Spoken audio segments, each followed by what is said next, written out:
में आपने स्नान किया है तो स्नान करते ही तो संपूर्ण तीर्थों में नहाने का फल मिल जाता है और महादेव को पूजते ही संपूर्ण देवताओं की पूजा करने का फल प्राप्त हो जाता है। मैं रामायण से ही बोल रहा हूँ, कहीं दूसरी जगह से नहीं। यहाँ की बहुत बड़ी महिमा है, बहुत महत्व है। को कही सकहि प्रयाग प्रभाव।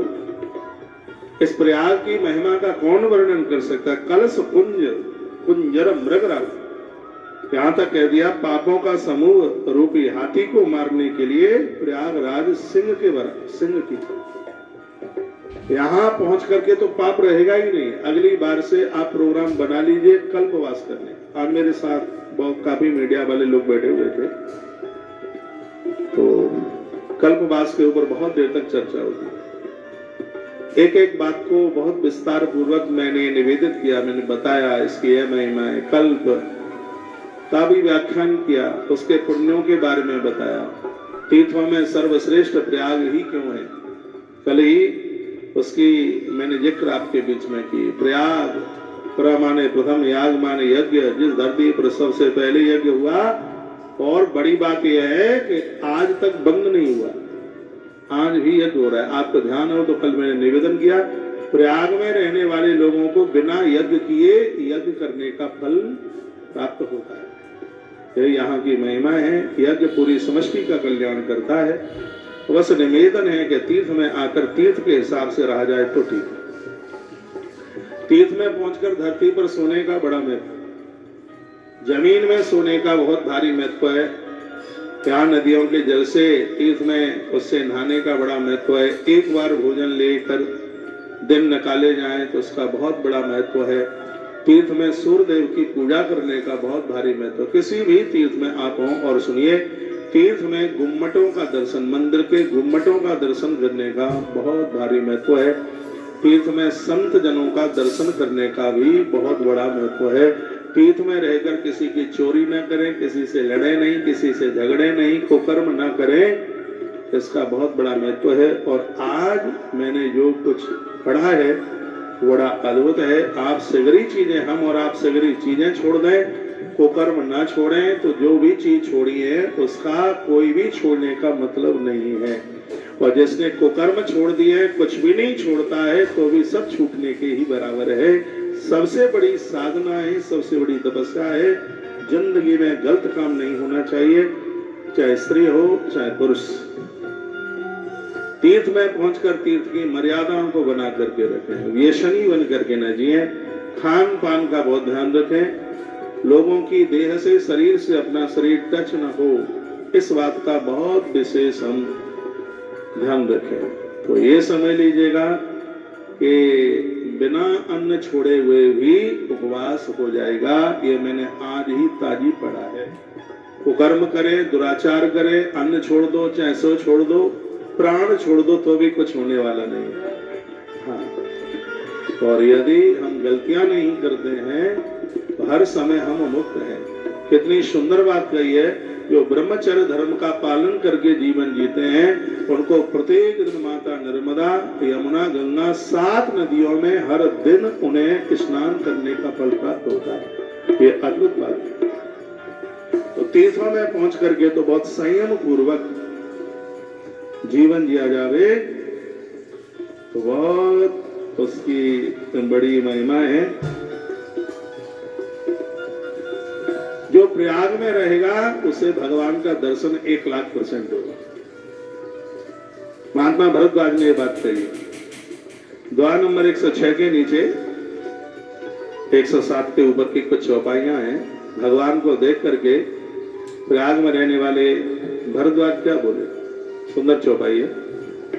आजो सुफल तप तीरथ त्यागो, आजो सुफल तप तीरथ त्यागो, आजो सुफल जप योग निरायो,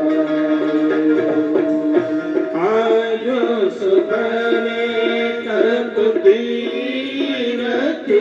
बजाइए। आज सुफल तप तीरथ त्यागो,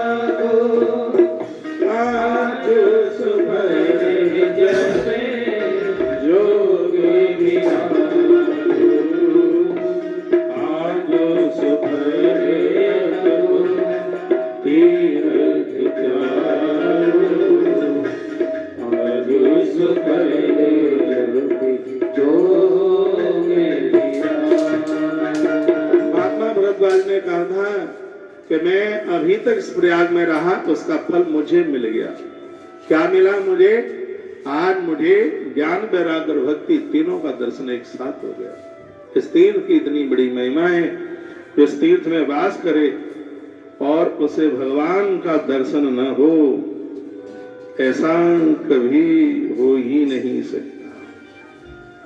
इस तीर्थ में रह करके लोगों के 3 दोष समाप्त होते हैं, काम, क्रोध और लोभ, सब खत्म हो जाता है। जीवन का लाभ प्राप्त होता है। जीवन की प्रॉपर्टी यही है कि भगवत दर्शन हो जाए। लाभ अवध सुख अवध न दूजी, तुमरे दर्श आस सब कुछ। लाभ की सीमा और सुख की सीमा भगवान के दर्शन के आगे सब पीछे रह जाती है। दुनिया में भगवत दर्शन से बड़ा कोई प्रॉफिट नहीं है। परमात्मा के दर्शन, उनके सानिध्य को प्राप्त करना, इससे बड़ा और कोई सुख ही नहीं है। ये गारंटी ली है। भगवान महादेव भगवती को सुनाते हैं, जो प्रयाग में वास करेगा उसे भगवान के दर्शन करने के लिए जाना नहीं पड़ेगा, भगवान को स्वयं दर्शन देने के लिए आना पड़ेगा। यह श्री प्रयाग की महिमा है। यहाँ तीनों नदियां बह रही हैं। गंगा भक्ति की प्रतीक है, यमुना कर्म की प्रतीक है, और जो छिपके सरस्वती माता बह रही है, यह ज्ञान की प्रतीक है। जहां पर ज्ञान, कर्म और उपासना तीनों की तीनों चीजें मिल जाती हैं, तो ऐसे श्री प्रयाग में हम और आप बैठे हैं। आइए, प्रभु राम का नाम की वंदना 72 चौपाइयों में की गई, और उसमें से एक चौपाई बोलता हुआ मैं आगे बढ़ रहा हूँ। दोहा नंबर 18। यदि आप रामायण रखे हुए हैं तो रामचरितमानस का दोहा नंबर 18 के नीचे बाबा तुलसी 72 चौपाइयों में नाम वंदना करते हैं। और ये मैं इसलिए बोल रहा हूँ क्योंकि आप भी भगवान का नाम जपना आरंभ कर दें। एक बार के लिए मंदिर ना जा पाए, कोई टेंशन नहीं, कोई दिक्कत नहीं, भगवान का नाम जरूर लीजिए। राम से बड़ा राम का नाम। कैसा नाम है उनका? अगरनाथ। बहुत प्यारी मांगलिक चौपाइयां बाबा तुलसी ने गढ़ के रख दी। नाम राम रघुवर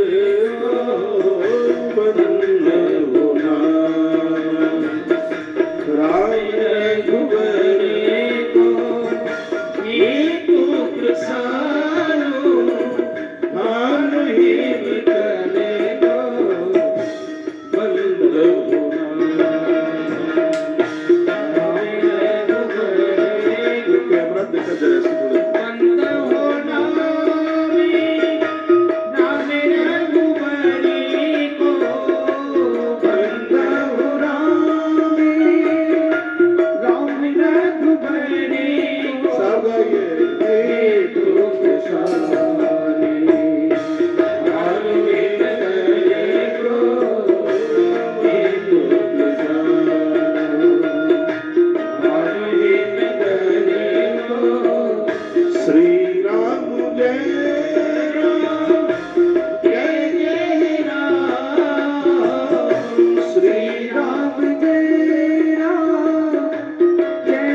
चौपाइयों में पहली चौपाई है। और मैं ये कहना चाहूंगा, मनुष्य जीवन लेकर यदि आप नित्य जप नहीं करते तो आप अपनी जिंदगी के साथ एक बहुत बड़ा अन्याय कर रहे हैं।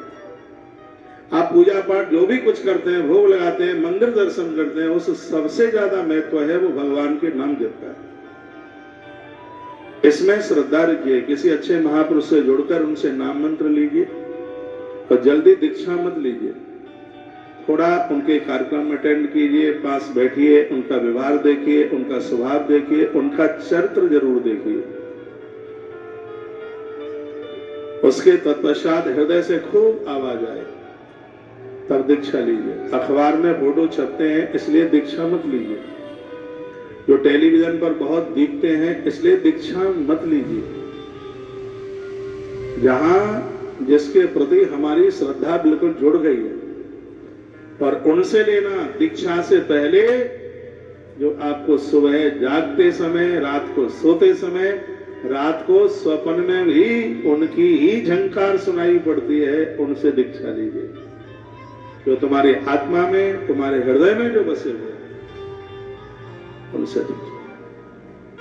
पहले उनके नजदीक जाइए, उनके आसपास, उनके औरे में रहिए। तो धरती पर गुरु सत्ता से बड़ी आज तक कोई सत्ता नहीं हुई। स्वयं भगवान ने भी इस मृत्यु लोक में आकर के गुरुजनों को माना है। गो शब्द अंधकारोस्ति ऋषब्द प्रकाशतः, अंधकार के दलदल में से हमें निकाल कर प्रकाश के पहाड़ पर खड़ा कर देता है, वह गुरु है। उनसे मंत्र जो हमारे मन के ऊपर नियंत्रण करा दे, वो मंत्र है। मंत्र को तो राइफल की गोली की तरह समझिए। गोली के लिए बंदूक की नली चाहिए, नली से गोली निकलती है तो मंत्र गुरुदेव की बोली से निकलता है। गोली हो सकता है कि फैल भी हो सकती है, लेकिन गुरुदेव की वाणी कभी फैल नहीं हो सकती। उसकी बहुत बड़ी महिमा है अपने आप में। महामंत्र जो जपत महेशु, भगवान शंकर इस मंत्र के प्रभाव से ही जगत का कल्याण कर रहे हैं। भगवान विष्णु पालन और विधाता ब्रह्मा सृजन कर रहे हैं। गणेश जी सबसे पहले पूजे जाते हैं मंत्र के प्रभाव से। मेरे निवेदन पर 3 महीना आप जप करके देखो, तुम्हारा जीवन ना बदल जाए तो फाइन लगा देना, चाहे जितना बड़ा। इस मंत्र का प्रभाव हमने देखा है। बस उसको एकाग्रचित्त होकर के आप जपिए, अभ्यास कीजिए। 1 महीने आपका मन नहीं लगेगा, इसलिए तो मैंने 3 महीना मांगा है। तीसरे महीने में तो आप इसके बिना रह ही नहीं पाएंगे। 1 घंटा रोज कर लें तो बहुत बड़ी बात हो जाएगी। हम लोगों ने तो सच मानिए, हम प्रयाग से बोल रहे हैं, झूठ नहीं है। गुरुजी से जिस समय हमने मंत्र लिया तो मुझे एक टाइम बताया गया कि इतने दिनों में इतना जप करना है। मुझे बताया गया था 1000 दिनों में लगभग 3.25 साल होते हैं 1000 दिन के। 12 लाख जप करने के लिए मुझे बोला गया, लेकिन भगवत कृपा से मैंने 150 दिनों में 87 लाख जप किया। श्रद्धा थी उसमें, इसलिए इन सब चीजों को मैं बहुत मानता हूं। आज भी मेरे पास रहने वाले बच्चे मुझे देखते हैं, भगवान के अभिषेक से भी पहले, यज्ञ हवन से भी पहले मैं जप करता हूं। मेरी माला में 1108 मंत्र है, और एक माला मेरी पूरी हो जाती है तो मेरी 11 माला है। 108 वाली 11 माला पूरी होती है। पूरा दिन भर तो हम भी आप सबके बीच में दुनिया की चकाचौंधता में रहते हैं। वही तो सुबह का समय होता है जिसमें थोड़ी हम अपनी पूंजी बढ़ा सकते हैं। आप रुपया पैसा दे जाते हैं, हमारी पूंजी नहीं है। हमारी पूंजी है भगवत नाम, परमात्मा का नाम। इसके बिना कल्याण नहीं। गोस्वामी जी ने बड़ा अच्छा लिखा, महिमा जास जान गण राव। कथा आती है, एक दिन पिताजी जप कर रहे हैं। छोटे छोटे बच्चे बहुत ज्यादा देखते हैं कि मम्मी पापा क्या कर रहे हैं, ये बहुत ज्यादा देखते हैं। तो वो जप कर रहे थे, होठे हुए रहे थे। तो गणेश जी आए और बोले, पिताजी आप ये किसका जप कर रहे हैं? तो उन्होंने कहा कि मेरे इष्ट देव का जप है, मेरे भगवान का जप है। कैसे क्या होता है, कैसे मन को शांति मिलती है, इससे क्या होता है? इससे हम दूसरों के भले के लायक शक्तिशाली हो जाते हैं, हम दूसरों का कल्याण कर सकते हैं इसके द्वारा। उसी समय भगवान गजानंद ने यह संकल्प लिया कि मुझे भी यह जप करना है। देव श्री नारद जी अद्भुत इन्होंने बहुतों को मंत्र दिया। गणेश जी अनादि काल से, तो नारद जी भी बड़े अनादि काल से, उन्होंने जप की पूरी महिमा बताई है। भगवान गजानंद ने जप किया, लिखाए महिमा जास जान गणराउ प्रथम पूजित नाम प्रभाव। और यह नाम का प्रभाव था कि संपूर्ण देवताओं में आप सबसे पहला पूजन भगवान गजानंद का होता है। माला के ऊपर आप इसको आप जप करें, इससे आपका अभ्यास बनेगा। एक दिन ऐसा होगा कि बिना माला के भी चलते फिरते आपकी जिह्वा से यह मंत्र चलता रहेगा।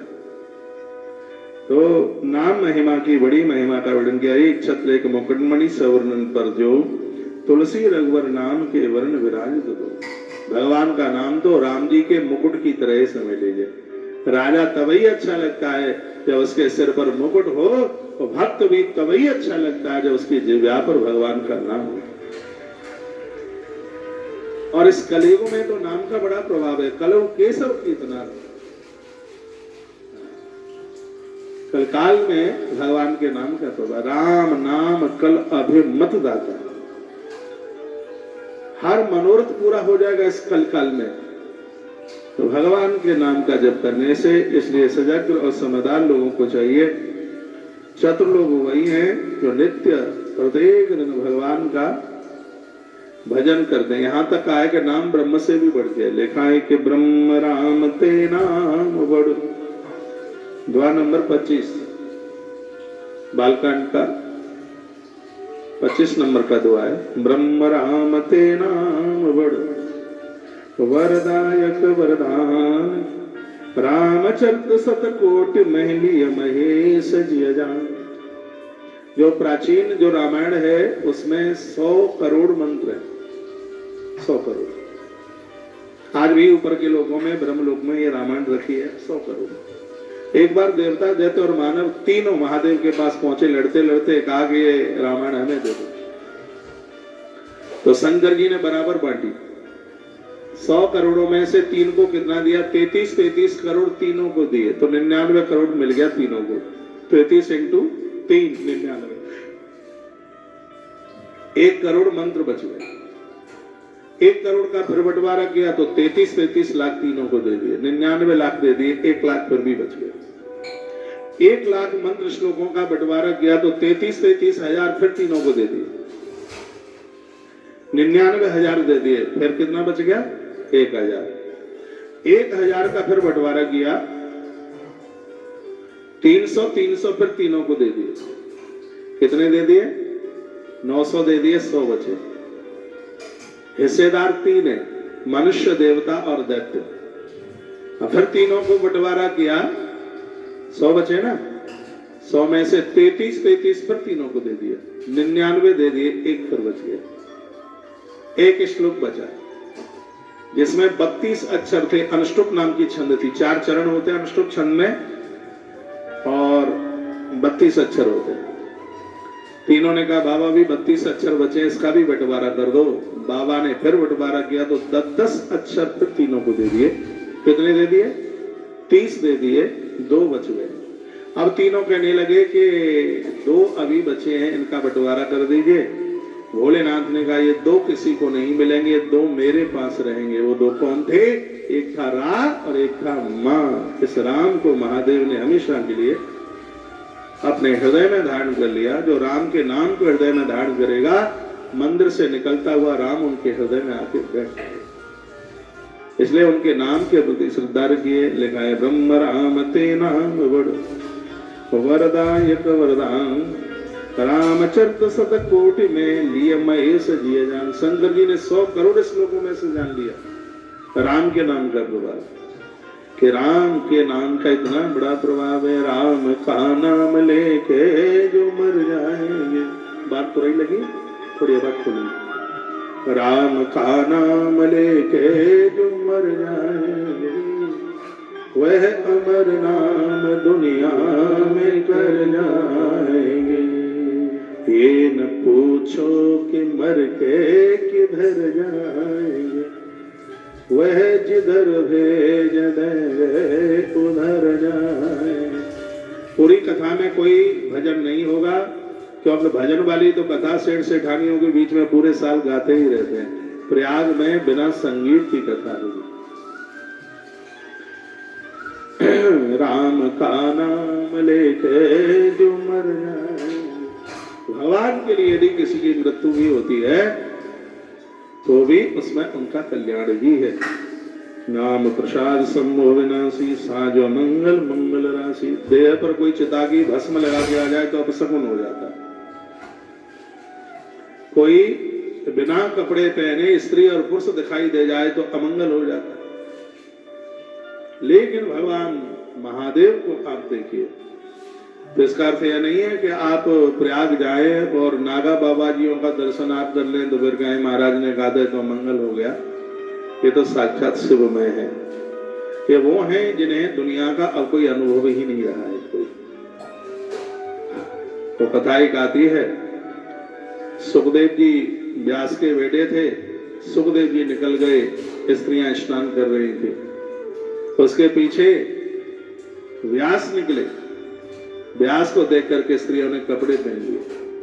भगवान व्यास ने कहा कि मेरा जवान 16-17 साल का बच्चा, उन्हें देखकर तुम्हें लाज नहीं लगी? जिसके देह पर वस्त्र भी नहीं वो निकला, उसको देख करके तुमने अपना वदन नहीं ढका, तो मुझे देख करके तुम अपना शरीर छिपाने लगी। तो उन स्त्रियों ने कहा तुम्हारा तो पुत्र वो है जिसको दुनियादारी के बारे में कुछ पता ही नहीं है, उसे स्त्री और पुरुष का भेद ही नहीं मालूम।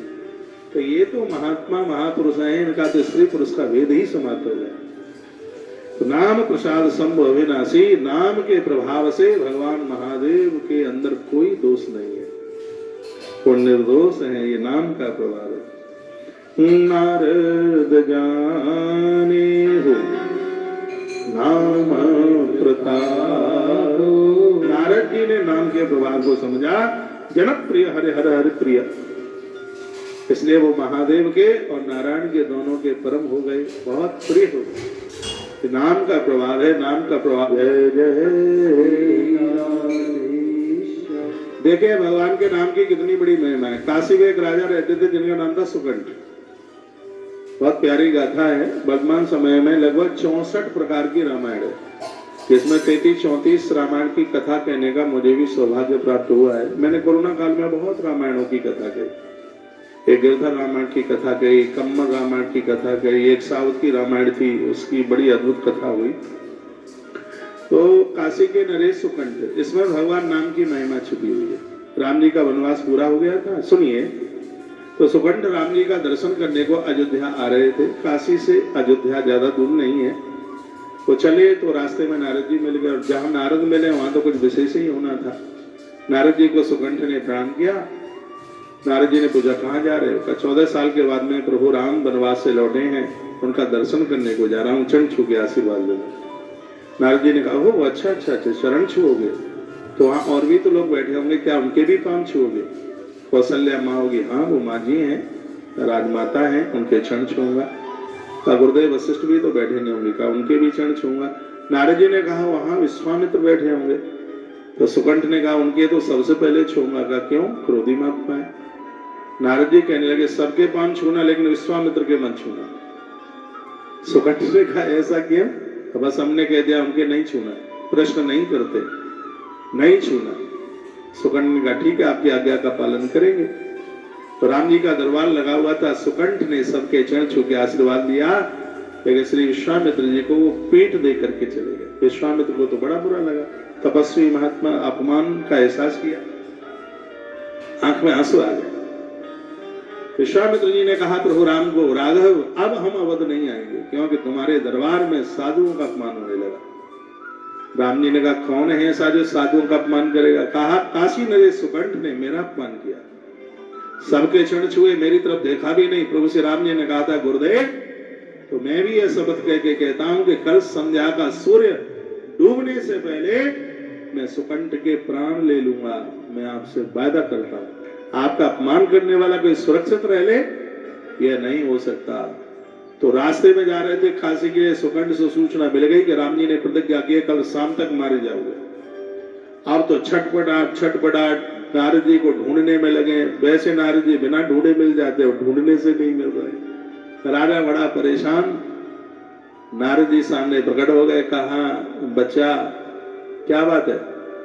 कहा आपने ऐसा मुझे बहकाया, मैंने गुरुजी विश्वामित्र को प्रणाम नहीं किया, राम जी ने सौगंध खाई है मुझे मारने की, अब मैं मर जाऊंगा। नारद जी ने कहा तो क्या हो गया, सबको मरना है, तू भी मर जाना। ऐसे कैसे मर जाऊंगा, कुछ उपाय बताओ, मेरे प्राण कैसे बच सकते हैं। तो नारद जी ने कहा प्राण एक ही प्रकार से बचेंगे, हनुमान जी की मां अंजनी का आशीर्वाद मिल जाएगा, माता अंजना का आशीर्वाद ले लो, वो तुम्हारे प्राण बचा लेगी। ध्यान से सुनिए, सामने रेड पट्टी पड़ी हुई है, इस पर बैठ जाइए आराम से, आप आगे से ही बैठ जाए, थोड़ा बीच में गैप नहीं छोड़िएगा, क्योंकि अभी तो कथा आरंभ हुई है, कथा 6:30 तक चलेगी, तो हमें मंच आधा घंटा लेट मिला है तो फिर आधा घंटा लेट तो छोड़ना ही होगा। ऐसे बैठे रहिए, जरूरत पड़ेगी तब बोल देंगे। अंजनी, बैठ जाइए आप, जल्दी बैठिए। अंजनी माता के चरणों में सुगंध जाकर के गिरे। माता अंजनी ने कहा, क्या कहा, बेटा जुग जुग जियो, लंबी आयु भगवान तुम्हें दे, मेरा आशीर्वाद है, ये कहती। सुगंध रोने लगे। सुगंध ने कहा, मां प्रभु ने सौगंध खाई है, कल शाम तक मुझे मार डालेंगे। इतने में क्या हुआ, इतने में राम जी ने हनुमान को कहा, हनुमान बहुत दिन हो गए तुम अपने घर नहीं गए, एक बार मैं अंजनी के दर्शन करके आओ, मां को मिल के आओ। हनुमान जी का मन नहीं था, लेकिन राम जी का आदेश।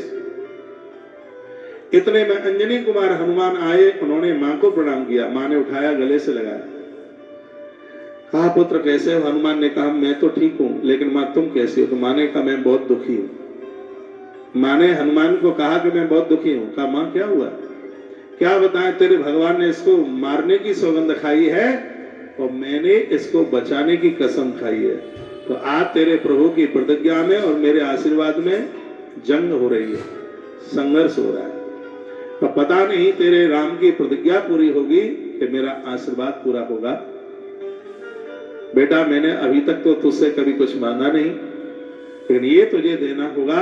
क्या, जब तू बहुत छोटा था तब इंद्र ने कहा था कि हनुमान जिसको बचाना चाहे काल भी उसके प्राण नहीं ले पाएगा कभी, तो हनुमान है।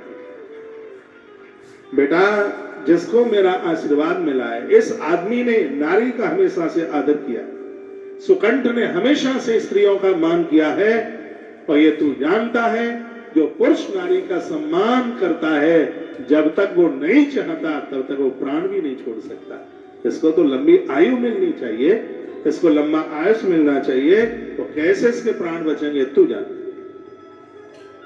तो हनुमान क्या बोले, बजरंगी हनुमान ने कहा मां लक्ष्मण को शक्ति लगी, संजीवनी लेने को गया, तब भी मुझे इतना नहीं सोचना पड़ा जितना मैं सोच में पड़ी हूं। बस तू आशीर्वाद दे दे, तेरे आशीर्वाद से सब कुछ हो जाएगा ठीक।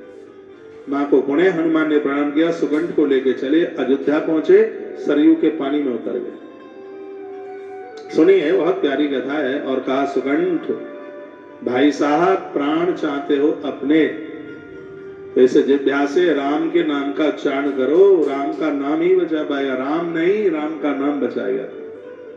इसलिए गाओ श्री राम जय राम जय राम, श्री राम जय राम जय राम, श्री राम जय राम जय राम, श्री राम जय राम जय राम। यहाँ तो सुकंठ ने रामधन शुरू करी और हनुमान जी अचक से निकल गए। अब राम के नाम का प्रभाव देखिए, हनुमान जी सीधे प्रभु राम के चरणों में प्रणाम किए। राम जी ने हनुमान को उठाया था, हनुमान बड़े जल्दी आ गए तुम। हनुमान जी ने कहा प्रभु आपके बिना तो हमें चैन ही नहीं पड़ा, इसलिए वापस आ गए। राम जी ने कहा बहुत खुश हूं। हनुमान जी ने कहा तो भगवान आज मैं आपसे कुछ पाना चाहता हूं, मुझे कुछ दे दो। राम जी नाच पड़े खुशी के मारे, कहने लगे मैं आज इतना खुश हूं, अपनी राजगद्दी पर भी इतना खुश नहीं हुआ, क्योंकि मैं रोज सोचता था कि मेरा हनुमान मुझसे कुछ मांगे, अपना मुंह खोले, हनुमान मांग ले तुझे क्या चाहिए। हनुमान ने कहा भगवान एक नहीं दो वरदान आपसे चाहिए। राम जी ने कहा सगरे वरदान आज तेरे लिए, तू मांग ले क्या चाहिए। हनुमान जी ने कहा भगवान तो मुझे पहला वरदान ये दे दीजिएगा, जो तुम्हारे नाम का उच्चारण करे उसको तुम्हारा बाण भी न मार पाए, ये मुझे मांगे दे दो। राम जी ने कहा ये मस्तु ऐसा ही, क्योंकि जो देता है वो विचारता थोड़े ही है, और जो बेचारेगा तो वो कभी दे ही नहीं पाएगा।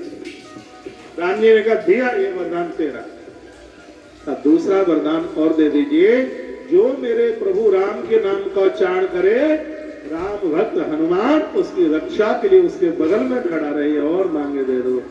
राम जी ने कहा दिया, ध्यान ही नहीं किया कि सुगंध को मारने की कसम खाई है। हनुमान जी दौड़े सीधे उतर गए पानी में, कहा बच्चू काम बन गया, अब नाच नाच करके गा, क्या जानकी बल्लभ सीता श्री राम जय राम जय जानकी बल्लभ सीता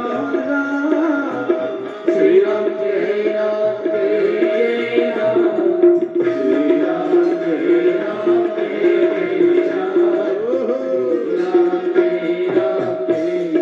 राम कीर्तन करते करते पहला दिन पूरा निकल गया। दूसरे दिन की शाम होने वाली थी। विश्वामित्र ने कहा सूर्य अस्तांचल की तरफ जा रहा है, तुमने शपथ खाई थी सुकंठ को मारने के लिए, सिरा दे, और अभी तक तुमने उसको मारा नहीं। उसी समय राम जी ने प्रत्यंचा खींची और सुकंठ को मारने के लिए बाण छोड़ दिया। बाण चलाया सरयू के किनारे की तरफ, लेकिन हुआ यह, वहां तो रामधनु बैठी थी, तो यह हुआ कि भगवान राम का बाण सुकंठ को प्रणाम करके लौट के राम जी के तरकस में घुस गया। प्रभु राम ने विचार किया कि आज तक मेरा बाण कभी खाली नहीं गया, ये वापस कैसे आ गया। राम ने दूसरा बाण तरकस से निकाला और युद्ध छोड़ा। बाण चला सनसनाहट की आवाज करता हुआ, अब के तो बाण ने चरण में प्रणाम किया और फिर वापस आया। राम बड़े परेशान हुआ क्या, जैसे तीसरा बाण निकालने को तैयार हुए, उसी समय गुरुदेव वशिष्ठ सामने आ गए। गुरुजी वशिष्ठ ने कहा राघव जरूर कोई न कोई कारण है, तुम्हारा एक बाण पूरी सृष्टि का प्रलय मचा दे, लेकिन बाण वापस आया है तो जरूर कोई न कोई कारण है, और उस कारण को मैं खोज के आता हूं। बाण चला मन देना। गुरुदेव वशिष्ठ गए, देखा तो सरयू के पानी के अंदर सुकंठ कीर्तन कर रहे, हनुमान जी खरताल बजा रहे हैं। तो वशिष्ठ ने कहा अच्छा हनुमान, ये तुम्हारा काम है, ये तुमने किया है। इतने में नारद जी प्रकट हो गए, कहा ये हनुमान का काम नहीं, ये नारद का काम है। वशिष्ठ ने कहा ये तुमने ऐसा क्यों किया। तो नारद जी कहते हैं कि राम का प्रभाव तो दुनिया जानती है, लेकिन आज मैं जगत को बताना चाहता हूं कि राम के नाम का कितना बड़ा प्रभाव है, जैसे राम भी नहीं मार सकते। तो इधर तो ये दोनों महात्मा आपस में बात कर रहे थे। हनुमान जी ने कहा जे जाने इनका काम जाने, अपन चलो निकल के।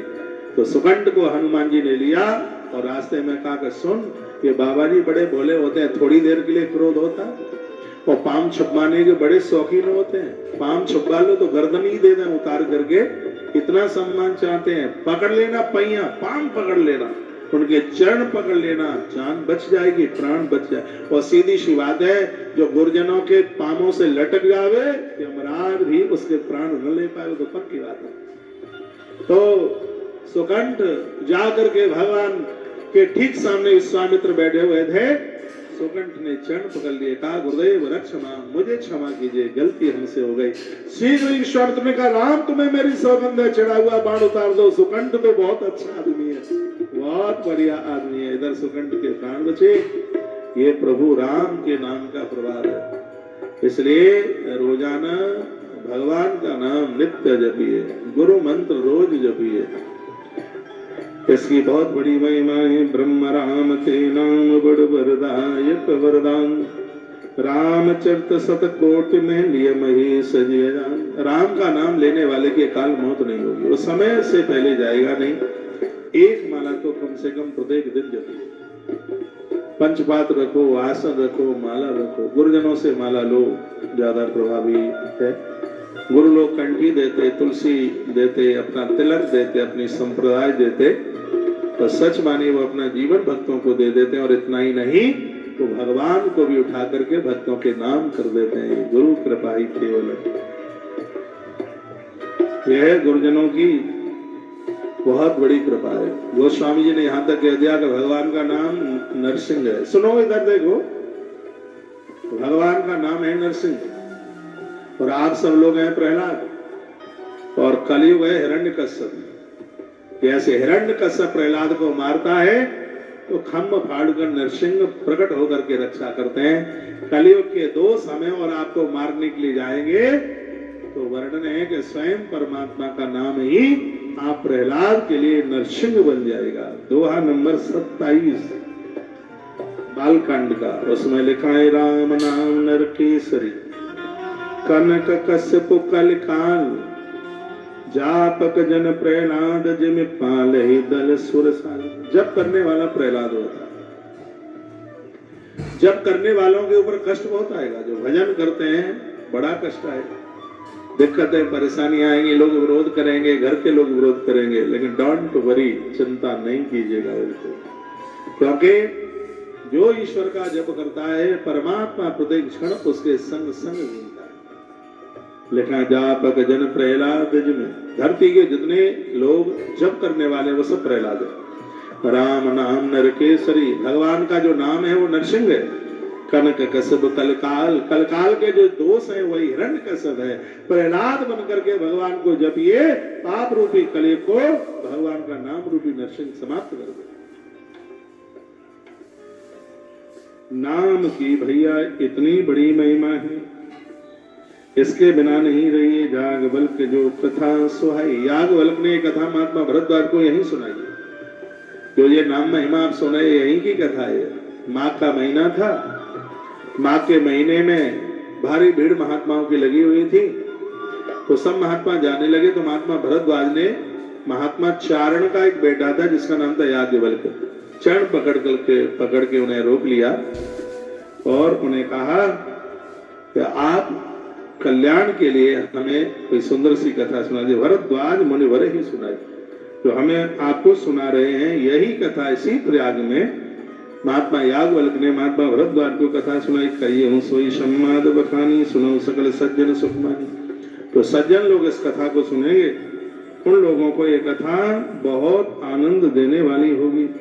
कैसी है कथा? शिव प्रिय में कल शैल सुतासी। ये कथा नर्मदा मैया से, नर्मदा की बड़ी महिमा। नर्मदा जहां से गिरती है कड़कड़ की आवाज, भगत जहां भी चलेगा उसके रोम रोम में से प्रभु का नाम ही निकलेगा।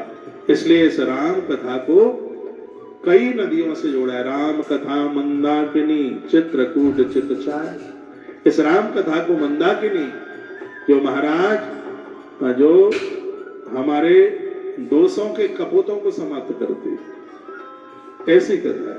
शिव प्रिय में कल शैल सुतासी, सकल सिद्ध सुख संपत्ति राशि। राम कथा शिव जी को नर्मदा जी के समान प्यारी है। क्या कहा? नदियां बहुत हैं लेकिन महादेव को जितनी नर्मदा प्रिय है, क्योंकि नर्मदा महादेव की बेटी है। जो बेटियों को खूब लाड करते हैं, शंकर को वो लोग प्राणों से प्यारे लगते हैं, इसलिए बेटियों को खूब लाड किया करें। मैं तो किसी कथा में इन पुरुष लोगों को कह रहा था, अपनी मोबाइल की स्क्रीन पर कन्याओं की फोटो लगाइए। तुम बूढ़े हो गए, 67 साल के घरवाले की फोटो फिर भी अभी स्क्रीन पर ही चिपकाए हुए, उस पर कन्या की फोटो, अपनी बिटिया की फोटो लगाइए। इनके दर्शन मात्र से कल्याण होता है। सदगुण सुरगन अम्ब अदिति सी, रघुवर भगत प्रेम परम से। सदगुण रूपी देवताओं को उत्पन्न करने वाली ये माता अदिति की तरह, जो जैसे वो देवताओं को प्रकट करती है, ये कथा भी स्वयं नारायण को प्रकट करती है, भगवान को प्रकट करती है। राम कथा मंदाकिनी चित्रकूट चितचार, तुलसी सुबह सनेह वनसीय रघुवीर ज्ञान। क्या अद्भुत बात कही गई है। तुलसीदास जी कहते हैं राम कथा मंदाकिनी नदी की तरह है, सुंदर निर्मल चित्त चित्रकूट और सुंदर स्नेह ही वन, जिसमें श्री सीताराम सरकार विहार कर रहे हैं। यदि कोई लड़ाई न करे, झगड़ा न करे, तो निश्चित रूप से उसका हृदय चित्रकूट हो जाता है। जब हृदय चित्रकूट होता है तो वहां सीताराम सरकार आकर के विराजित हो जाते हैं। ऐसी राम कथा जो हमारी चिंताओं को चिंतन में बदल देती है। राम अनंत अनंत गुण अमित कथा विस्तार। भगवान अनंत है तो उनकी कथा भी अनंत है। जीवन भर बोलते रहिए, इस सब्जेक्ट को कोई पूरा नहीं कर सकता। अनादि काल से कथाएं चल रही हैं, अभी तक पूरी नहीं हुई। लोगों ने रामायण के ऊपर पीएचडी की। छंद सोरठा सुंदर दोहा, सोई बहुरंग कमल कुल सुहा। जिसके सुंदर से छंद सोरठे दोहे, पर इसमें बहुरंगे कमलों के समूह स्वरूप अनुपम उसके अर्थ निकलते हैं। ऊंचे भाव सुंदर भाषा, ये इतनी अद्भुत रामायण की है। कहीं नहीं मिलेगा, वो रामायण में भैया मिल जाएगा। ऐसी रामायण है, इसलिए इस मानस से खूब स्नेह कीजिए। एक लोग ऐसे हैं जो राम कथा के अधिकारी नहीं। कौन है वो जो रामायण के राम कथा के अधिकारी नहीं है? कौन है? जे श्रद्धा संबल रहित नहीं संतन कर साथ, तिन कहु मानस अगम अति जनेन प्रिय रघुनाथ। कहा गया है जिनके अंदर श्रद्धा नहीं है, जिन्होंने कभी संतों का संग नहीं किया, रामायण उनके हृदय में कभी भी उतर के नहीं आएगी। रामायण को समझने के लिए गुरुजनों का संग कीजिए, महापुरुषों का साथ कीजिए, रामायण हृदय में बैठ जाएगी। रामायण का अर्थ ही है जिसमें राम बैठे हैं उसे रामायण कहते हैं। द्वार नंबर 43 के नीचे आ जाइए, जहां से अब यह कथा आरंभ होती है। 43 नंबर का दोहा प्रयाग का नाम लिया गया है, और जहां मुनिवर महात्मा भरद्वाज वसते वहीं से भरद्वाज मुनि वसहि प्रयाग।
सूर्य और चंद्रमा, सूर्य और चंद्रमा मकर राशि पर होकर के बैठे हुए थे। बाबा तुलसी ने लिखा है कि माघ मकर गति रवि जब होई, रवि जब होई तीरथ करते आव सब कोई। माघ मकर गति रवि जब होई, रवि जब होई तीरथ करते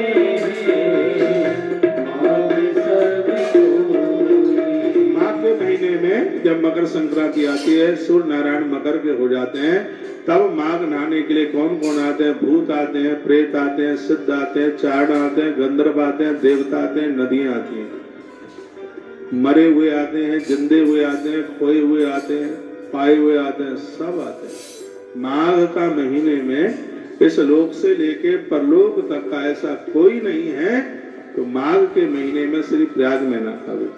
लिखा देव धनुज किन्नर नर श्रेणी, ये सब आते हैं। देवराहा बाबा बड़ा अच्छा बोलते थे। उनको एक बार किसी ने कहा, बाबा कुंभ नहाने के लिए कौन कौन आता है? देवराहा बाबा को आप सुनिए, उनकी बड़ी अद्भुत किताबें हैं। पता नहीं 700 साल जी करके गए क्या 1000 साल जी के गए। देवरिया के थे बाबा देवरा, वृंदावन में रहते थे। एक मचान पर उनका पूरा जीवन निकला। वो हर किसी को बच्चा कह करके संबोधन करते थे। तो कहते थे, बच्चा, माघ के महीने में श्री प्रयाग में भूत आते हैं, प्रेत आते हैं, मरे हुए आते हैं, गिरे हुए आते हैं, जिंदे आते हैं, फांसी लगा के मरे वो आते हैं, आत्महत्या करके मरे वो आते हैं, लोगों को लूट करके मरे वो आते हैं, कुकर्मी आते हैं, सत्कर्मी आते हैं। ये सगरे माघ के महीने में प्रयाग आते हैं। प्रयागराज बच्चा सबका कल्याण कर देता है, ऐसा प्रयाग। तो यही महीना था जिस महीने में हम बैठे हैं, यही महीना था, माघ का महीना था। सब रे बेणी माधव का पूजन कर रहे थे। पूजहि माधव पद जल जाता, परस अखे बट हर सही। कल मैंने बोला है हर सही गाता, कल मैंने अखावट के लिए बोला। वेणु माधव के लिए बोला। और वहीं पर गोस्वामी जी लिखते हैं, भरद्वाज श्रमति पावन। महात्मा भरद्वाज का अद्भुत आश्रम। कभी भी आप तीर्थों में जाएं तो होटलों में रहने से बचिए। होटलों में सुविधाएं आपको ज्यादा मिल जाएंगी, गर्म पानी मिल जाएगा, लेकिन अमृत थोड़ी ही मिलेगा। साधुओं के यहाँ तो नल की टोटी में से भी भैया अमृत ही निकल रहा होगा। थोड़ी देर की ठंड झेल लीजिए, लेकिन रहिए आश्रमों में ही रहिए। तो यहाँ भी आज मुझे कोई सज्जन बोल रहे थे कि कमरा लिया है 12,000 रुपया पर डे में। मैंने कहा तुम पैसे वाले भैया, हमारी तो छाती फट जाएगी 1200 देने में, तुमने 12,000 का लिया। अरे गंगा जी की बालू में पड़े रहिए, इसमें कल्याण है, इसमें उद्धार है। हाँ, होटलों में घरों में तो आप घर में ही रहते हैं, तो ये बालू के कण अपनी देह से लगेंगे, इसी में तो कल्याण छुपा हुआ है। इसमें देवता आए हैं, इसमें सगरी शक्तियां, जितनी भी शक्तियां, 10 महाविद्या। ये भी मैं देवरा बाबा की बात कह रहा हूं। वो कहते हैं कि 10 महाविद्या सगुण रूप से प्रवीणी रहने के लिए आती है, मार्केट नहीं है। यहाँ साधना सिद्ध हो जाए। ऐसी जगह पर आकर के भी आप होटलों में रुकेंगे, यहाँ तो फटा फटाया कैंप मिल जाए, टेंट मिल जाए, अरे बहुत बढ़िया हो। व्यवस्थाओं में तो आप अपने घर में से आए ही हो, रह करके। यहाँ तो जो मिल जाए, जैसा मिल जाए। कल मैंने बोला था, कल ही बोला है, आज दूसरा दिन कथा का दूसरा कल मैंने बोला कि लठ पड़े पीठ में तो भी तीर्थ न छूटे। और प्रयाग जैसा तीर्थ जो सर्वोच्च तीर्थ है, दुनिया का सबसे बड़ा तीर्थ है, तो भरद्वाज आश्रम पावन परम रम्य मुनिवर मन भाव। महात्मा भरद्वाज जी का बड़ा अद्भुत आश्रम है। तो यहाँ पर एक बार महात्मा लोग आए और 1 महीना पूरा होने के लिए जा रहा था। सब जाने लगे। आज भात और कड़ी का भंडारा हुआ महात्मा जी के। जब साधुओं को किसी को विदा करना होता है तो उनके मुंह से ये तो नहीं निकलता कि अब तुम चले जाइए, वो इशारा कर देते हैं, क्या कड़ी पकौड़ी बेसन की, अब रास्ता पकड़ो अपने अपने स्टेशन की। तो विदाई का भंडारा कड़ी चावल बना, तो बिना कहे लंगोटी कमंडल उठाने लगे महात्मा लोग। जब कड़ी का भंडारा मिला तो वो समझ गए कि अब हमारे लिए इशारा हो गया है कि अब हम यहाँ से चल पड़े। तो उन्हीं महात्माओं में से एक महात्मा और थे, वो भी अपने लंगोटी कमंडल सोटा सब समेट रहे थे। इतने में भरद्वाज जी पहुंच गए, चरण पकड़ लिए उनके। देखा, जाग वलक मन परम विवेकी, भरद्वाज राखे पद टेकी। चरण पकड़कर उनको रोक लिया, कहा आप ना जाइए, सादर चरण सरोज पखारे। उनके चरण धो लिए, अत पुनीत आसन बैठारे। उनको आसन पर बैठाया, कर पूजा पुण्य सुजा सुबह खानी। उनकी पूजा करी, बोले अत पुनीत मृदवानी। इतना मीठा बोले महात्मा भरद्वाज। प्रयाग को वसाने में महात्मा भरद्वाज का बहुत बड़ा हाथ है।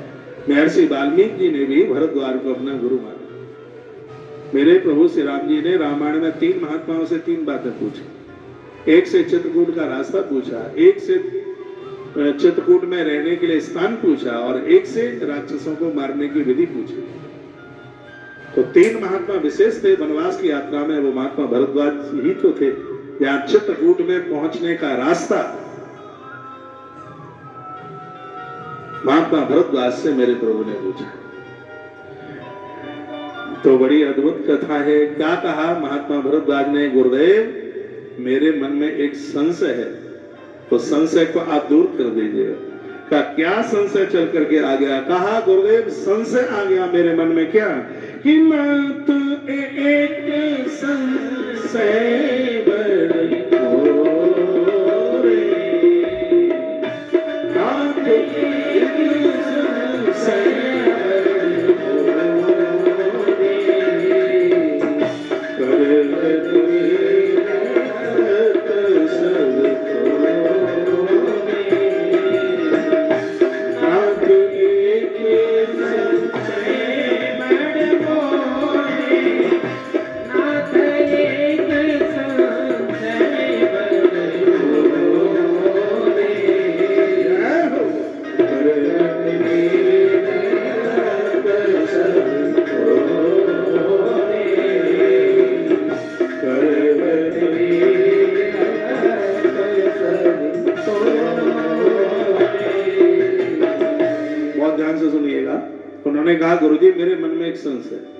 लेकिन पूछूं कैसे, क्योंकि कहे तस्मोई लागत भय लाजा।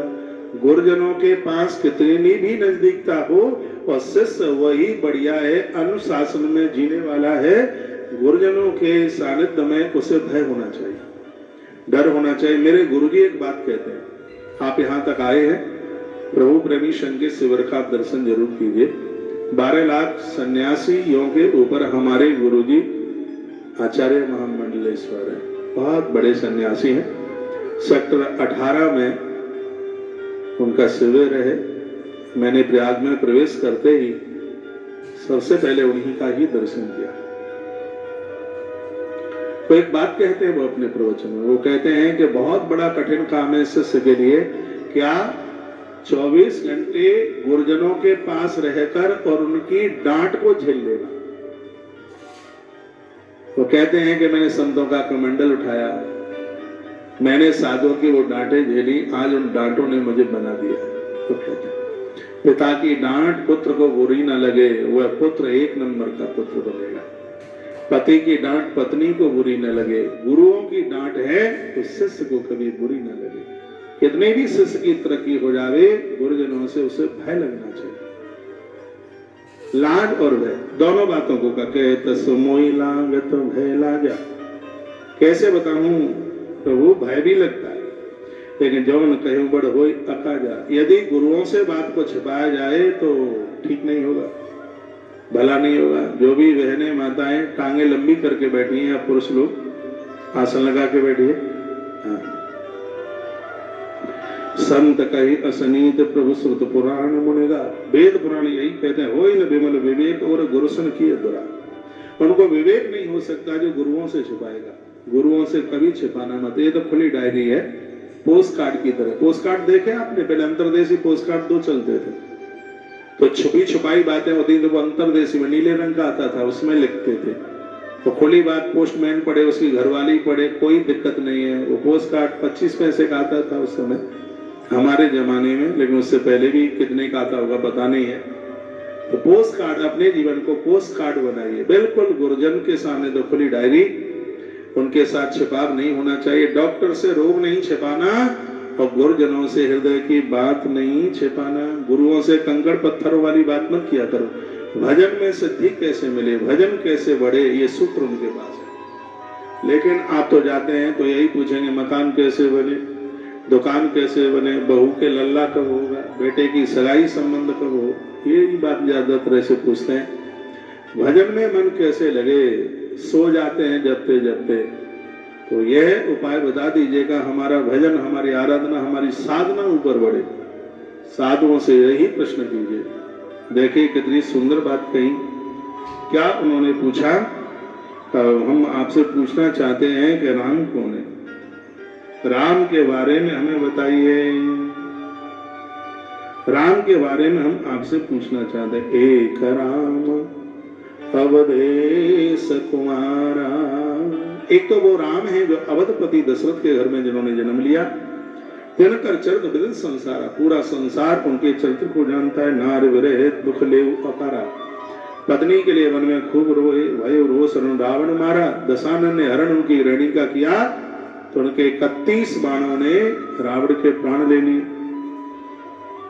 फिर कहा प्रभु सोई राम के अपर को ही जाए जप तत्र पुरार। यही राम है कि इनके ऊपर भी कोई है जिन्हें महादेव जपते।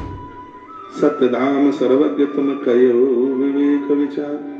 आप तो सत्य के घर हैं, अपने विवेक पूर्ण ज्ञान के साथ हमें बताइए कि राम कौन है। पहले तो ये बता हुआ समझ में आ रही है कि हम ऐसे बोलते ही जा रहे। राम कौन है? 5-6 तारीख तक यह संवाद, 6 तारीख को सुबह 1-2 घंटे में आयोजन की पूर्णावती कर दी जाएगी। तो राम कथा को 9 दिन चाहिए।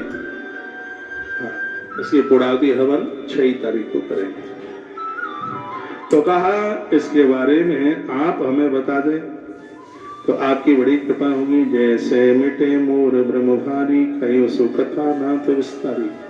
ऐसे गुरुदेव हैं जहां मोह रूपी कोहरा, कोहरा जानते हैं, आज सुबह दिख नहीं रहा था बिल्कुल, और जब कोहरा छाया होता है तो कुछ दिखाई नहीं देता। मोह का कोहरा छाया होता है तो फिर वहां भी ईश्वर दिखाई नहीं देता, भगवान दिखाई नहीं देता। तो गुरुजनों का ये ज्ञान एक ऐसी हेलोजन, ऐसी लाइट है जो कोहरा की छाती को चीर देता है। तो कह दिया कि अब राम कथा शशि किरण समाना, ये तो चंद्रमा की चांदनी की तरह है भैया। है सुमत अनुहार अबोमा। देखो क्या सुंदर सिंह ने बात कही, कहा तुम तो ऐसे पूछ रहे हो कि जैसे तुम जानते ही नहीं हो। चाहे हो सुने राम गुण गूढ़ा, भगवान की गूढ़ कथाओं को सुनने के लिए अपने आप को रिक्त कीजिए, अंदर से खाली कीजिए। सीधी सी बात है, कटोरा पानी से भरा हुआ होगा पहले से, तो उसमें आप दूध को नहीं समा सकते, दूध नहीं ले सकते। दुनिया का कचड़ा अहंकार का इसमें भरा होगा तो भगवान की कृपा को फिर कहां आप रख पाएंगे। इसलिए इस हृदय के पात्र को खाली कीजिए। इसमें काम, क्रोध, लोभ, मोह, मद, मत्सर, ये सब चीजें नहीं होनी चाहिए। नहीं आई बात समझ में, मेरी तरफ देखिए और सुनिए। एक बार महात्मा बुद्ध काशी आए। काशी नरेश उनका भगत था। चढ़ पकड़ करके कहा, गुरुदेव आज आप मेरे घर आते तो बड़ा अच्छा लगता। गुरु जी ने कहा कल आ जाएंगे। तो दूसरे दिन 50 चेले लेकर के पहुंच गए। महात्मा लोग जितने लोग ज्यादा संग लेकर के आए उतने ही खुश होइए। कभी तो पेट फूल जाता है, पेट में गैस बन जाती है। बुलाया था अकेले गुरु जी को, ये 10 पहलवानों लेकर के आए।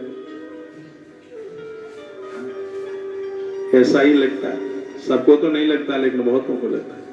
आपने जिन गुरुजनों को बुलाया है उनका तो महत्व है ही, लेकिन उनके संग में, उनके साथ में आए हैं, उनका महत्व कम नहीं है, ये समझ लीजिएगा। तो 50 चेले लेकर के आए। गुरुजी को कहा, गुरुजी रात भर सोया नहीं, मैंने अधोटा दूध आपके लिए बनाया है, पहले आप दूध पीजिए। तो गुरुजी ने कोई प्रणाम नहीं किया। राजा था, अभिमानी था, अहंकारी था। तो कहा मैंने अधोटा दूध जानते हैं आप ना, दूध रहे ना रबड़ी बने, बीच वाली पोजीशन, उसको अधोटा हमारे ब्रज में बहुत चलता है। तो गुरुजी ने कमंडल ये सामने रख दिया, डाल दे दूध। तो देखा तो कमंडल में कीचड़ भरा था। उसने कहा गुरुजी इसमें कीचड़ भरा है, पहले इसको साफ तो करो। यदि बढ़िया आदमी होता तो खुद कमंडल साफ कर देता। गुरुजी ने कहा वो अच्छा कमंडल साफ नहीं कर पाया, चलो अभी साफ कर दो। तो गुरुजी ने खुद अपने हाथ से कमंडल साफ किया, तो उसने दूध डाल दिया।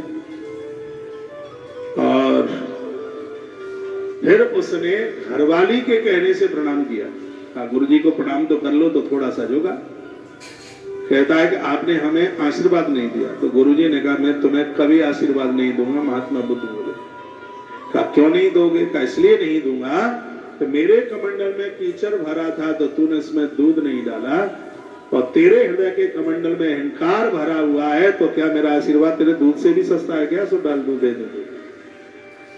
अहंकारी को कभी भी ना भगवान की कृपा ना संतों का आशीर्वाद देता।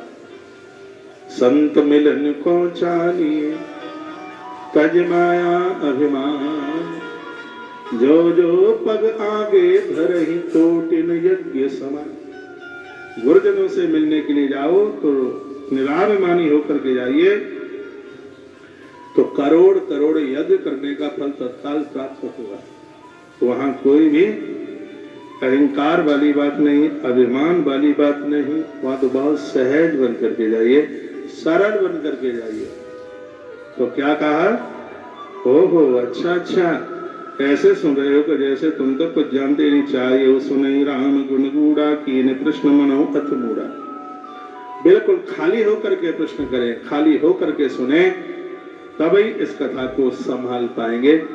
पूछा राम के लिए, कथा सुनाई महादेव की। इसका मतलब यह है कि महादेव विश्वास है। सती चरित्र से कथा का आरंभ किया गया है। माता सती श्रद्धा का प्रतीक है। और आज ही आपने सुना है, जे श्रद्धा संबल रहित नहीं संतन कर साथ। जिनके अंदर श्रद्धा नहीं होगी उनके लिए राम कथा उनके जीवन में कभी भी उतर करके नहीं आएगी। इसलिए कह दिया, कहां से कथा सुनाई कि एक बार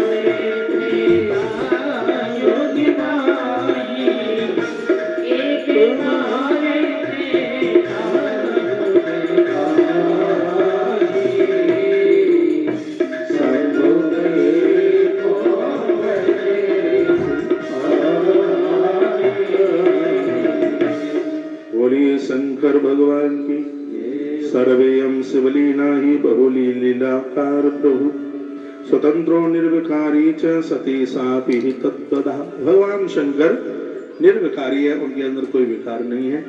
एक बार की बात थी और भगवान महादेव ऐसे ही भ्रमण करते हुए वन के लिए निकल गए। एकस्मिन् समये रुद्रा भगवो भगवान, स्वयं माता सती उनके साथ में थी।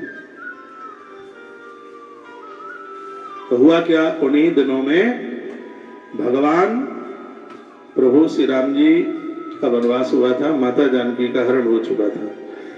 तो लिखा है दर्शयन तत्रगाम शोभाम सत्य सत्य बड़क प्रभु, ये तो बड़े सत्यवादी हैं।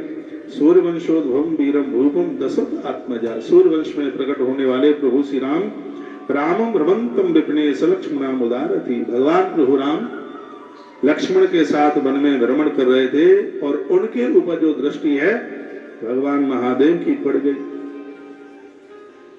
तो भगवान महादेव ने अपने इष्ट देव को प्रणाम किया। सोई मम इष्ट देव रघुवीर, उन्हें प्रणाम किया। माता सती ने देखा कि दुनिया इनको प्रणाम करती और ये किसको प्रणाम करते हैं। तो मैया कहने लगी कि देव देव परम ब्रह्मा सर्वेशम परमेश्वर, आप देवताओं के भी देवता, आप परमेश्वर है।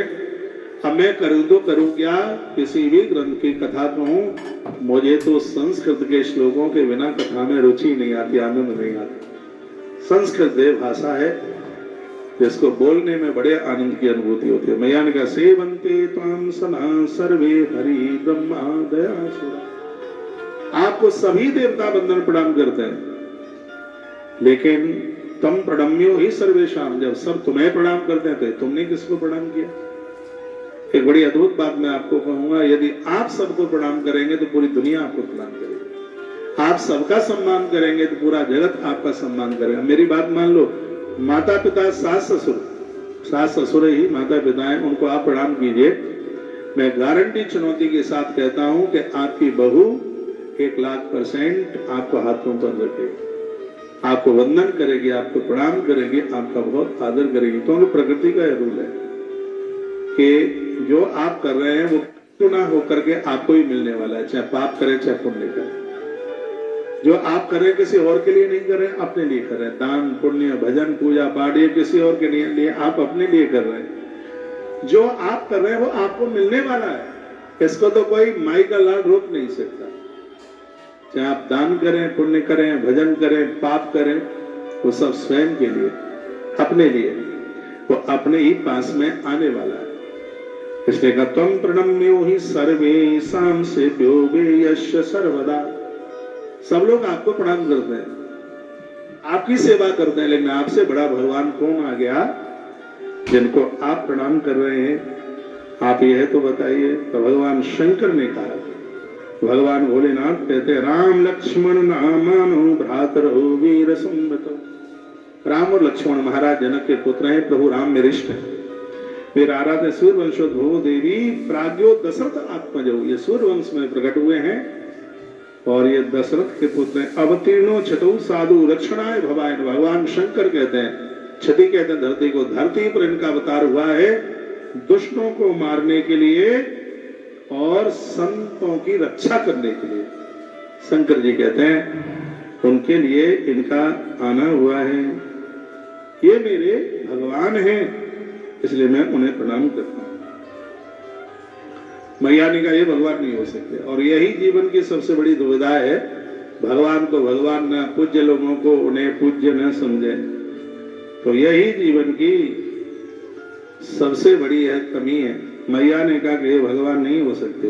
तो भगवान क्या बोले, ये भगवान नहीं हो सकते। तो शंकर बोले स्वयं राम परीक्षा में ही कुरु तत्र स्वदा दिया, यदि राम नहीं हो सकते तो तुम जाकर के इनकी परीक्षा ले, तो तुम जाए परीक्षा ले। गोस्वामी जी ने भी देखा। भगवान व्यास भी कहते हैं स्वयं राम परीक्षा में कुरु तत्र स्वयं दिया, तुम स्वयं जाकर के परीक्षा ले लो। यदि वो नहीं है तो मैया ने गलती क्या कर दी, मैया ने राम जी की पत्नी का भेष बना लिया। स्पष्ट कहा सीता रूपम भूत्वा गच्छेम राम सन्निधि। ये तो ठीक नहीं है कि कोई किसी की घरवाली का भेष बना ले, ये तो बढ़िया नहीं है। लेकिन मैया ने यह गलती कर दी और क्या कर दिया, सीता रूप सतीं दृष्ट्वा जपन्नाम सेवयेत च, सीता जी का वेश बनाकर एक ऊंचे से टीले के ऊपर जाकर के बैठ गए। तो सबसे पहले लखन लाल की निगाह पड़ी। लखन लाल बैरागी है और बैरागी की दृष्टि तो भक्ति के ऊपर होती है। एकदम लक्ष्मण ने कहा, भैया भैया, प्रभु प्रभु, मैया मिल गई। राम जी ने कहा, कहां है? कहा, वो टीले पर बैठी। तो भगवान राम ने कहा, ये जानकी नहीं हो सकती, ये सीता नहीं हो सकती। लक्ष्मण ने कहा, भैया देखो ना, वो ये नाक कान चरण सब मेरी माँ। लखन ने तो माँ के चरण ही देखे। कहा, मुझे लग रहा है कि माँ है। मेरे प्रभु श्री राम जी ने कहा, ये जानकी नहीं है। कैसे नहीं है? तो राम कहते, एकाकी विपणी तस्मात् आगता पतिना बिना। मेरे प्रभु राम कहते हैं, जानकी ये इसलिए नहीं है क्योंकि मेरी जानकी ने कभी राम से आगे चलना नहीं सीखा, वो हमेशा राम के पीछे पीछे रही। इस निर्जन वन में जो अकेली मुझसे दूर जाकर के बैठी है, लक्ष्मण, ये जानकी कैसे हो सकती है? इस कथा से सीखने के लिए क्या मिलता है? बेटियां पिताजी के पीछे पीछे अच्छी लगती हैं, पति के पीछे पीछे पत्नी अच्छी लगती है, और बच्चों के पीछे पीछे माताएं अच्छी लगती हैं। राम का आदेश है, यदि बेटी पिता से दूर, पत्नी पति से दूर और माताएं पुत्रों से दूर रहेंगी तो ये बिल्कुल भी ठीक नहीं है। आजकल तो माता ही आगे चलती है, घरवाली गाड़ी चलाती है, घरवाला पीछे बैठा हुआ होता है मुन्नू की तरह। नारी पति के पीछे पीछे बड़ी अच्छी लगती है। प्रभु श्री राम ने कहा, ये मुझसे आगे है, इसलिए ये जानकी नहीं हो सकती। और आखिर में मेरे भगवान वहां तक पहुंच गए, मेरे प्रभु श्री राम जी पहुंच गए, और भगवान राम ने जाकर के मां को कथम प्रणम सत्याम ब्रूहि ममाग्रता, पहले प्रणाम किया और फिर पूछा। क्या पूछा? कि हम आपको ये पूछना चाहते हैं कि हे मातेश्वरी, आप इस वन में अकेली कैसे घूम रही हैं? तुम यहाँ अकेली कैसे? ये पूछा। आप हमें बताइए कि हाँ, तुम अकेली कैसे चल करके आई? तो उसे महापुराण के माध्यम तो लिखा है कि मां को इतना भय हो गया और मैया ने वहां से दौड़ लगाई।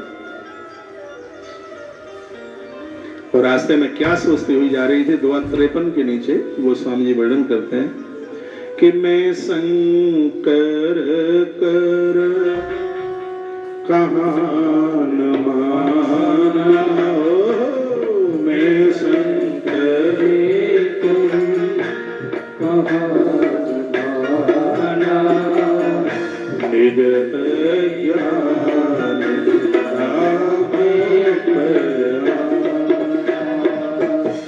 मैं शंकर कर कहाँ न माना,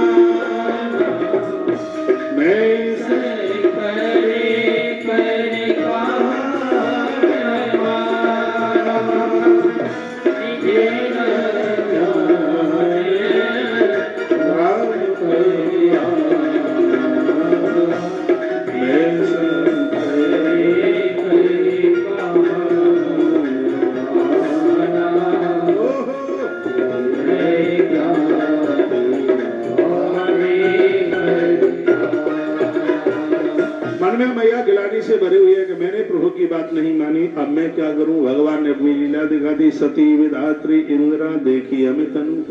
प्रभु राम के चरणों में कितनी ब्रह्माणी, कितनी रुद्राणी, सबको देखा।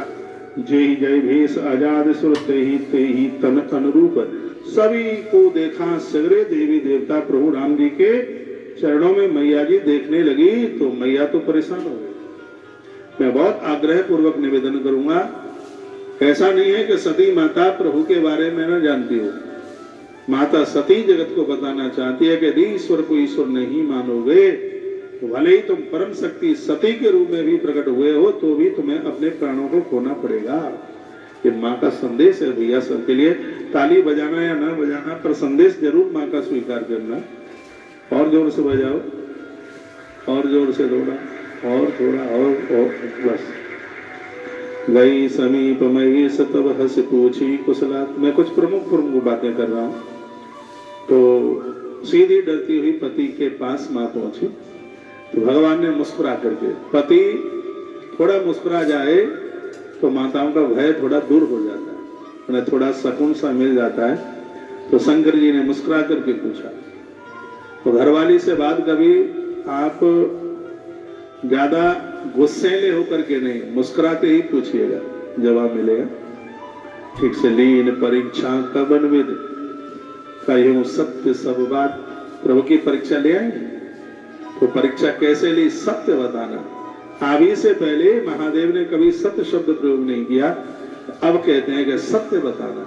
क्यों?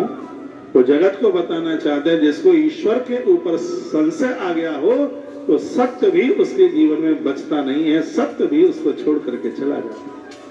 तो भगवान के ऊपर संशय करेगा तो सत्य कहां बचेगा। इसलिए कहा कि सत्य सत्य बताइए, परीक्षा कैसे ली। तो मैया झूठ बोल गई। तो मैया ने क्या कहा, मैया बोली, कछु न परीक्षा लीन गुसाई, लीन प्रणाम तुम्हारे सुनाई। कछु न परीक्षा लीन गुसाई, लीन प्रणाम तुम्हारे। कछु न परीक्षा लीन गुसाई, कछु न परीक्षा लीन गुसाई, कीन प्रणाम तुम्हारे ही आई। कछु न परीक्षा लीन गुसाई, कीन प्रणाम तुम्हारे ही आई। नीचे की चौपाई बहुत अद्भुत है। एक दिन मैंने आपको बोला है कि 2 काम आपको प्रत्येक दिन करना है, अपने हृदय में उतर करके ध्यान और दुनिया से प्रेम। हृदय में ध्यान, ध्यान में एकाग्रचित्तता में लोग अपने आप को पहचानते हैं। रोज प्रातः अकेले में थोड़ा बैठिए और अपने अंतस में उतर करके जाइए। ध्यान में ईश्वर के स्वरूप का दर्शन होता है। अपने हृदय में रखो ध्यान, करो ध्यान और बाहर करो प्रेम। ये 2 काम करना है। तो नीचे की चौपाई क्या कहते हैं, भगवान ध्यान में उतर गए। कि दुनिया को तुम तभी पहचान पाओगे जब आप ध्यान में उतर गए होंगे, नहीं तो आप जगत को पहचान नहीं पाओगे। ये दुनिया बहुत दुरंगी है, ये है कुछ और, समझ में कुछ और आती है। आप कहते हैं पप्पू मेरा, लट्टू मेरा, पापा मेरा, मम्मी मेरी, बेटा मेरा, पत्नी मेरी, नहीं पहचान पाओगे। तो बाहर से नहीं आप पहचाने, इसके लिए आपको अपने अंतस में उतरना पड़ेगा। तो शंकर जी को भी ध्यान लगाना पड़ेगा। गोस्वामी लिखते हैं, तब शंकर के उधर सती युक्ति चरित, तब शंकर के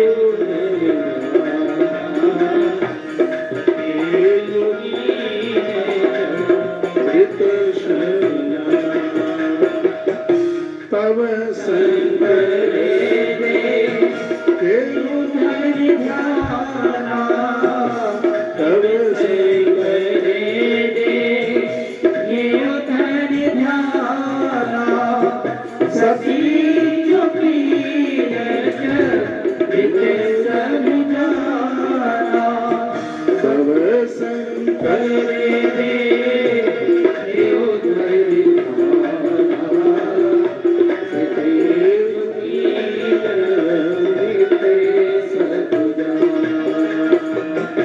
शंकर भगवान की।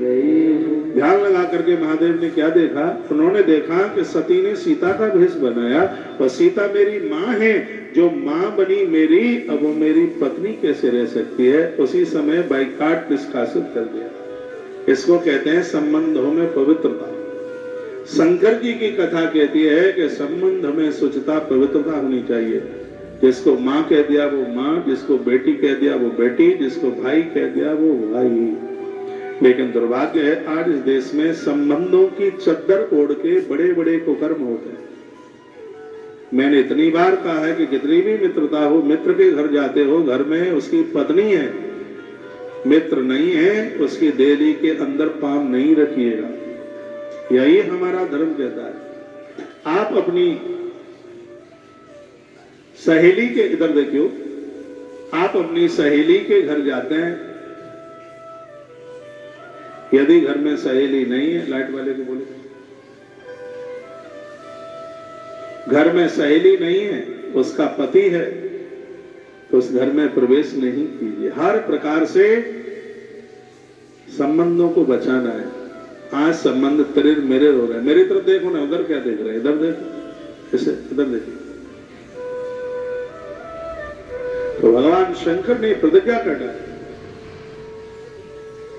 कि सती ने सीता का, मेरी मां का भेष धारण किया है और अब मेरे वामांग में इसके लिए बिल्कुल जगह नहीं है। आकाशवाणी हो गई और आकाशवाणी ने कहा, महादेव ये ऐसी प्रतिज्ञा तुमने की है, तुमसे पहले ऐसी प्रतिज्ञा कोई नहीं करता।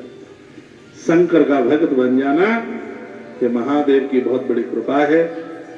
सती को तो कुछ नहीं था। कभी लोग रुष्ट होते हैं तो एक दूसरे को गालियां देते हैं। वहा शंकर, भगवान शिव ने नहीं कहा कि तुमने इतनी गलती कर डाली, और कोई होता तो लड़ने मारने पीटने को तैयार हो जाता। भगवान ने मौन रख लिया। शंकर जी ने, घर में पति पत्नी में, बाप बेटे में कोई विवाद हो जाए तो मूक रहना, मौन रहना ही उस समस्या का समाधान है। ज्यादा बोलोगे उल्टा पुल्टा बातें निकलेगी। बाण का घाव भर सकता है लेकिन वाणी का घाव कभी नहीं भर सकता। इसलिए ध्यान रखें इस बात के लिए। भगवान महादेव 87,000 वर्ष की समाधि में बैठ गए। इधर मैया रोने लगी। ग्रंथ कहता है कि दुनिया की सब चीजें मिल जाए आपको, वैभव मिल जाए इंद्र का, यदि पति नहीं है तो सगरे वैभव आग के अंगारे की तरह लग जाए। पिता के घर में ऐसा कोई सुख नहीं है जो नारी को पति के बिना संतुष्ट कर दे। ससुर के घर में ऐसा कोई सुख नहीं है जो पति के बिना उसको संतुष्ट कर दे। ऐसा तो माता जानकी ने भी बोला। शंकर जी बात करते नहीं, वो समाधि लगा करके बैठ गए। अब तो मैया इतनी परेशान हो गई, कहीं न जाए कछ हृदय जुलानी, हृदय में बहुत कष्ट था। वह तो अब भगवान को ही प्रार्थना करने लगी, जो प्रभु दीन दयाल कहावा, आर्त हरण वेद जस गावा। मैं कहता हूं यदि कोई अपराध हुआ है तो रामायण की चौपाई जरूर बोलिए, जो कि दोहा नंबर 59 के ऊपर है। एक मार्का लगाओ इसके ऊपर। कोई अपराध हो जाए, जान में हो गया, अनजान में हो गया, हो तो ही गया है, भगवान को प्रार्थना कीजिए, जो प्रभु दीन दयाल कहावा। आप दीन दयालु है। आरत हरण वेद जस गावा। वेद कहते हैं आप लोगों के दुखों का हरण करने वाले हैं। भगवान पीड़ा का हरण कर ले। नीचे की चौपाई नहीं बोलिएगा। नीचे की चौपाई तो यह है, हमसे गलती हो गई, अब आपसे प्रार्थना का आप हमारे प्राण ले लो, तो ये मत कहिएगा।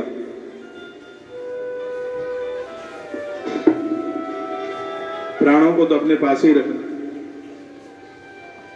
लोगों ने प्राण इतने सस्ते समझ लिए, प्राण तो हाल ही देने को तैयार हो जाए। कोई सज्जन मिला, वो किसी को कह रहा था प्राण हाजिर हैं, बस तुम बोल दो प्राण दे ही देंगे।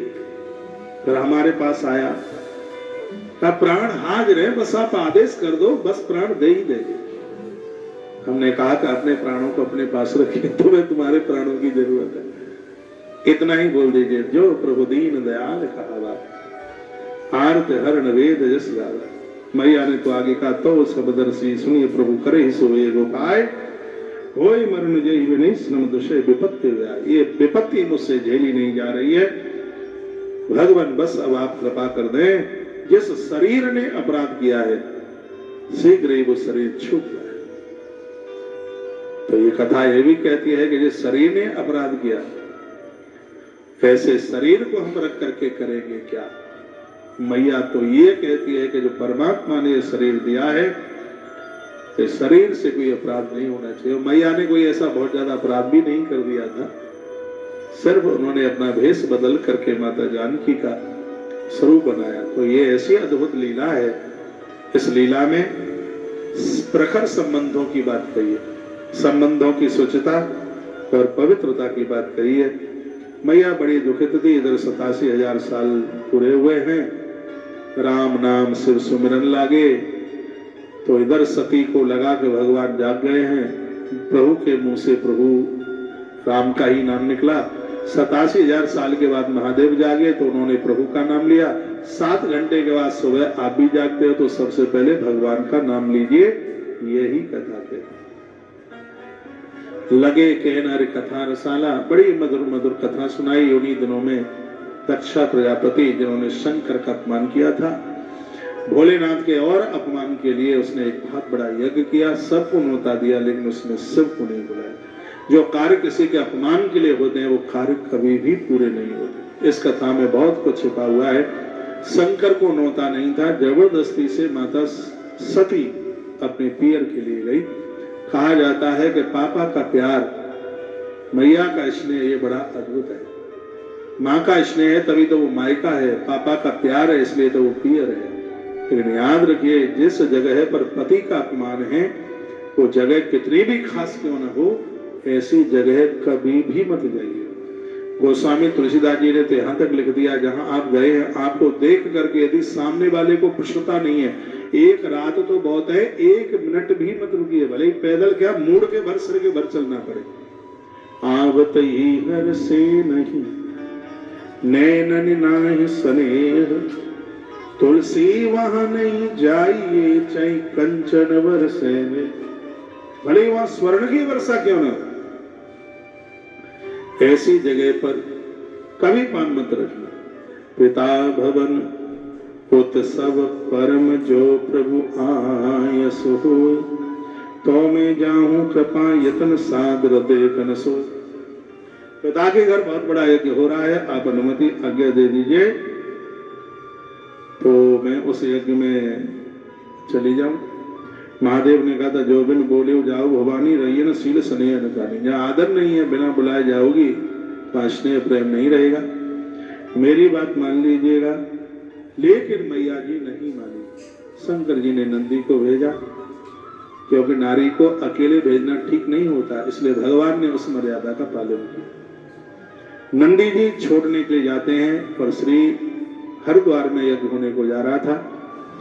वर्णन किया गया है कि माता सती जिस समय गई थी तो ऐसा कोई नहीं था जिसने सती का अपमान न किया। बहनों ने भारी अपमान किया। एक बहन तो ये बोली, तुम्हारा नौता नहीं गो तो तुम आएगे। सबसे कठिन जाति अपमान है। बाण का घाव भर जाएगा लेकिन वाणी का घाव नहीं भरेगा, इसलिए ऐसी वाणी बोली मन का आपा खोए और इनको शीतल करह आप हो शीतल हो। वाणी में मधुरता हो। मीठा बोलने वाले की मिर्चें बिक जाती हैं, कड़वा बोलने वालों का शहद भी नहीं बिकता। वाणी का बड़ा प्रभाव होता है, इसलिए वाणी भूषण बनी है। नाथ में नथुनी, कान में कुंडल, गले में तरह तरह की माला है, लेकिन जिब्या पर तो रखा हुआ भाला है। ऐसी बोलेंगे, बात ऐसी बोलेंगे कि भाला भी उतना कष्ट न दे पावे जितनी ये वाणी छाती चीर के रखे। बहुत भारी अपमान हुआ, लेकिन दुनिया में एक ऐसी सिर्फ माता है। माता ने बिटिया को गले से लगाया। ऐसी मां है जिसकी आंख के आंसू, छाती का दूध अपनी औलाद के लिए कभी सूखता है। तो हृदय नहीं वो पत्थर है जिसको अपनी मां से प्यार है। ऐसी मां गोस्वामी ने लिखा है कि सादर भले ही मिली एक माता। खुशी के मारे सिर्फ मां मिली। बहनें मुस्कुराती हुई, अपमान करते हुए मिली। माता सती की आंख में आंसू आ गए। जा करके देखा सती यज्ञ स्थल का हाल, शंकर जी ने जो कही आया उसका क्या। सीधे यज्ञ मंडप में यज्ञशाला में देखा तो सभी देवताओं के लिए स्थान था, लेकिन महादेव के लिए कोई जगह नहीं। पति के अपमान को माता सती सहन नहीं कर पाई। तुम पति पत्नी में भले ही रोज लड़ाई होती हो, लेकिन तुम्हारे पति का कोई अपमान करे ये कभी सहन मत करना, चाहे पापा हो, भैया हो, भाभी हो, माँ हो, कोई भी हो। बड़ी जीजी हो, बड़ी जीजी का पति हो, क्योंकि थोड़ा साड़ू साड़ू लड़ भी जाते हैं, एक दूसरे की तरक्की को देख करके